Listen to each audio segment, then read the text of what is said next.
जय जोहार, स्वागत है आप मन के न्यूज 36 छत्तीसगढ़ के आवाज में। मैं हवा आप मन के संग नीरज। तब खबर छत्तीसा के शुरुआत करबो। मनेन्द्रगढ़ के सबले बड़े nursing home Khan nursing home ऊपर प्रशासन, पुलिस और स्वास्थ्य विभाग छापा मार कार्रवाई करत सोनोग्राफी कक्ष ला सील करीस। जांच के दौरान कई अनियमितता पाई गई। लाइसेंस के वैधता खत्म होने के बावजूद नर्सिंग होम संचालन करे जावत रहीस।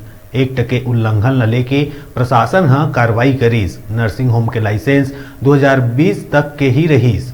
पाछू 2 बछर ले बिना लाइसेंस के नर्सिंग होम में सोनोग्राफी होवत रहीस। बताया जावत है कि जब नर्सिंग होम के संचालक ह लाइसेंस बर ऑनलाइन आवेदन करीस तब स्वास्थ्य के अमला हरकत में आईस। एकर पहली स्वास्थ्य विभाग 2 बछर तक आंखी मुंदे बैठे रहीस।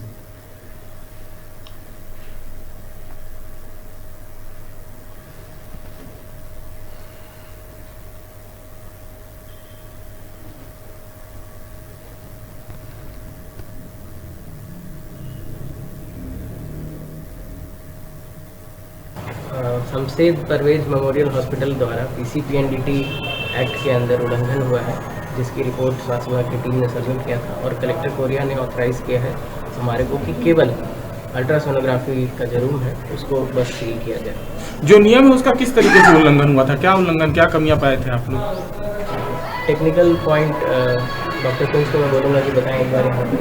जो उनके द्वारा उल्लंघन किया गया था वो उनके रिपोर्ट में साफ जाहिर है और रिपोर्ट लोग देख सकते हैं। सर, 2020 तक के लिए हमारा जो है लाइसेंस बना हुआ था।